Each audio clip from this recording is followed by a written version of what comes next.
Hey, what's up guys? Gian here of Gadget Pilipinas. Welcome back to the channel.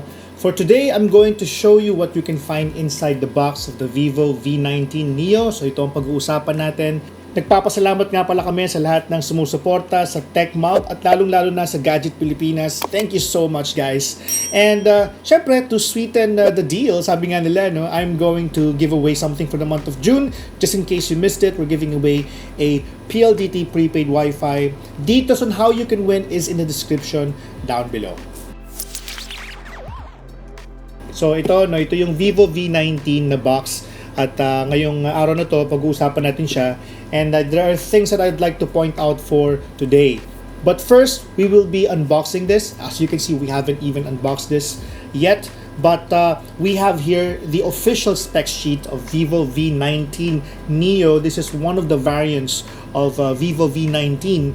There's also Vivo V19, which we will also be unboxing pretty soon on our Facebook page. Vivo V19, it is powered with a Qualcomm Snapdragon 675 AIE octa-core processor. And apart from that, what we have right here is the 8GB, 128GB ROM. So 8GB RAM siya, saka 128GB, andito siya sa taas, no?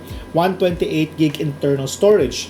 And apart from that, what we got is the crystal white version. And this one has a battery of a 4,500 mAh with dual engine fast charging. So ang kasama dito is 9 volts na 2 ampere na charging capability. At hindi madaling makita, no? Pero pag inaninag mo ng konti yung box niya, nakalagay din dito kung ano yung klaseng screen na ginagamit nila. They call it Ultra O screen. And then also they have here 48 megapixel AI quad camera, 32 megapixel camera, and also super night mode. So those are the things that you guys need to know about this. Now we'll go through all of these features as we discuss about this new smartphone by Vivo. Ngayon, so habang binubuksan ko to guys, no, pag-usapan natin si Vivo. It's been a while since we heard about Vivo, and in fact, yung V17, yung last natin narinig siya, no, ito with the Vivo V19. It looks like they're gearing up with something really new. In fact, if you've seen, they have a collaboration, the brand, the global brand, they have a collaboration with Lani, no? Hindi yun biro, no? Medyo malaki-laking star yan. And it's just really nice to see them collaborating with these big stars. And kahit na alam naman natin, we're in a situation where medyo hindi naman dire, but we're in a situation where we need to be stuck at home. And we need to be very careful because, as you know, in the Philippines, there's this rising number of nai-infect ng SARS-CoV-2 o nagkakasakit ng COVID-19. Nakakalungkot, no? Pero syempre, para naman sa inyo na nasa bahay, please, no? Kung di naman kinakailangan lumabas, please stay at home. So we're opening it right now. No? So this is the box. Ooh. Okay, so they have something parang different going on here. Oh, kakaiba. Medyo may pagka siya, may pagka engraved, no? Yung logo. And whatever this means, no, I don't know what this means, but probably it's the camera or anything. So they've included a case. Medyo fancy yung loob, no? Kasi lahat, they cramped everything inside. They have here the Type-C cable, Type-A yung dulo. Alright. And we have the SIM ejector tool right here, as you can see. And manuals. I will not be anymore looking at the manuals. They have, of course, the case. And the case, yung pattern ng loob is may texture siya, no? Medyo tiny honeycomb texture, very very tiny. And I would think that this would really fit very well. Dapat lang, no? It should fit very well. Tapos may logo ng Vivo sa bandang gilid. I don't know if you guys can see it, but yeah. So it's pretty much everything in this tiny box. Alright, ito yung telepono. As I mentioned earlier, what we got is the white, the crystal white model. I will be showing this to you guys later on. And then after that, we have the included na earphones. So medyo iba yung itsura. It has a Vivo branding right there. Alright. And yep, that's it. No? And this is the charger that I actually told you earlier. 9 volts 2 ampere charger. Yep, 9 volts 2 ampere charger, and the way they describe it, it's a dual engine fast charging. So this is what they have, and this should be able to power up the device, the battery, no, should you need to charge it very quickly. Okay, so fingerprint sensor nito is nasa harap, no, at yun yung pag-uusapan natin din later on kung gaano siya kabilis. Okay, nice. So this is how it actually looks like. You guys can see it. Medyo may pagkahunyango ng konti yung kulay nito. I actually like it, no? Kasi sometimes it's purple, sometimes it's just plain white. It kind of reflects the color of wherever you are. In my case, it's a mix of red and blue. Therefore, medyo ang tumatamang kulay sa akin dito is purple. No? It could be different para sa iyo if it's that part para naman siyang bluish, no? May pagka powder blue siya because ang mix ng kulay dito is I have white and also I have a blue streak ng RGB sa taas which I can actually change naman. Pero that means, no, depende yan kung saan nakatapat, no, yung kulay. Magandang lagyan ng ano to para at least protektado ka, hindi naman nawawala yung ganda ng kulay, honestly. So it doesn't matter. So the included case does not actually remove that ganda, no, nung kulay ng telepono. So in my opinion, if you're getting one, because this one is really unique in a way, I would suggest that you consider checking out the white version. We have a Type-C port sa ilalim, no? And we have a 3.5mm headphone jack. There's a speaker grill sa ilalim. There's a sleep and wake button. There is a volume rocker. Sa kabila naman, you just simply have the SIM tray. Sa taas naman, you have another microphone, and I guess there's another microphone at the bottom. Yeah, there's another microphone at the bottom.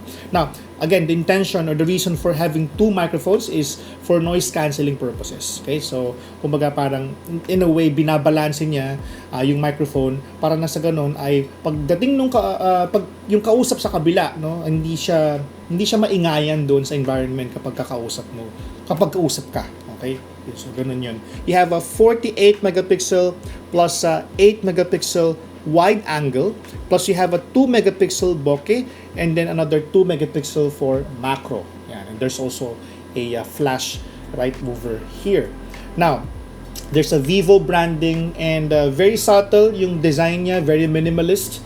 And the orientation is really for landscape use, as you can see, no? Because the Vivo branding is placed horizontally. Since alam naman natin na pagdating sa front camera, angat si Vivo, no? Ito yung mga features na available sa kanya. There's a super night selfie mode on the front camera. There is also portrait mode. There are AR stickers, postmasters, filters available, AI makeup, AI HDR, burst. There's even gender detection.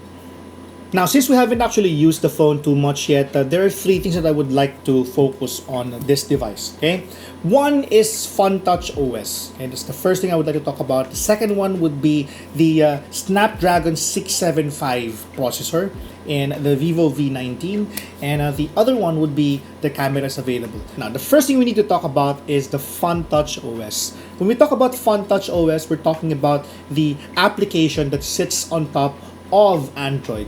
It basically brings out the best of this device, no? Yung ibang mga smartphones na alam natin, meron silang sarili nila na parang OS that sits on top of Android.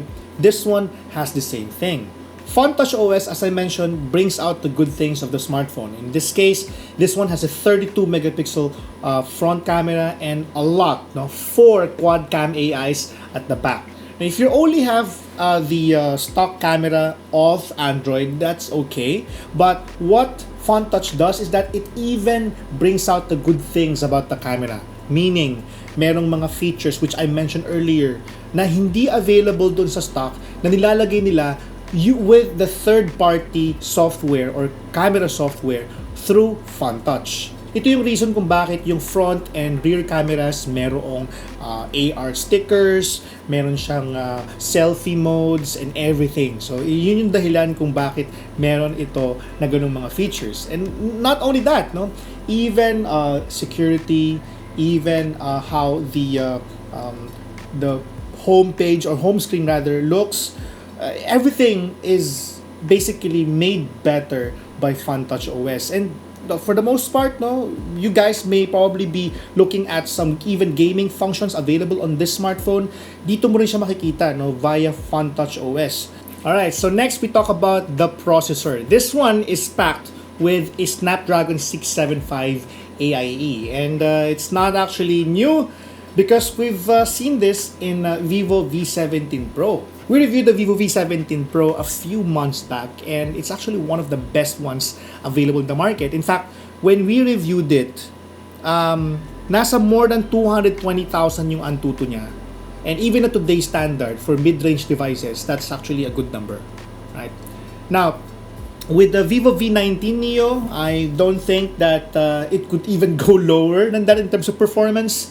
But judging from the processor alone, this is not just power efficient, but it's going to be powerful as well, especially for gaming. So expect this to be able to run your favorite games like Mobile Legends or the upcoming Wild Rift with this one very smoothly. 60 FPS ba? We were able to do that with the Vivo V17 Pro, and there's no doubt that this one will also be able to do. I think the only question remains in terms of performance is that may encounter pa kaya namin yung encounter namin na issue with COD Mobile or Call of Duty Mobile, because when we played that game on Vivo V17 Pro, we had issues na it was actually very playable pero not as smooth as we wanted it to be.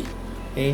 So in terms of optimization, is this now optimized or the game is now optimized ba for this processor? So hopefully, and we will see that pretty soon on our full review. Now, in terms of camera, I could not stress the fact that this one has a 48 megapixel plus 8 megapixel wide na main cameras with 2 megapixel na bokeh at saka 2 megapixel na macro. So, dun pa lang with the raw lens na available dito, alam na natin kung ano yung mga features na kaya niyang gawin. I covered a bit of it earlier during the intro. And yun namang pinakaharap, no? It's 32 megapixels, guys. But again, that is something that we will be checking later on. Pag sinabi mo kasi ngayon na megapixel, higher megapixel count does not always translate to something better, something good. It's quality. It does not. So that's something that we will have to check on our full review. Okay, so I'm pretty excited. This is just an unboxing. We will be talking about this on our first impressions. We'll be talking about this more on our full review. And please stay tuned with all of these things. I'm very excited to tell you kung ano yung mga na-discover namin. Okay ba yung ibang mga discover namin? Hindi ba okay? We will definitely let you know in our full review. With that, I would like to thank you for joining this unboxing of the Vivo V19 Neo. Catch us again pretty soon with more unboxing videos only here at Gadget Pilipinas. Sa mga nakamiss, don't forget we have an ongoing giveaway for the month of June. We're giving away a prepaid Wi-Fi from PLDT. Details of which on how to win is in the description down below. Again, this has been Gian of Gadget Pilipinas. Maraming salamat sa panonood, and I'll see you again in the next one.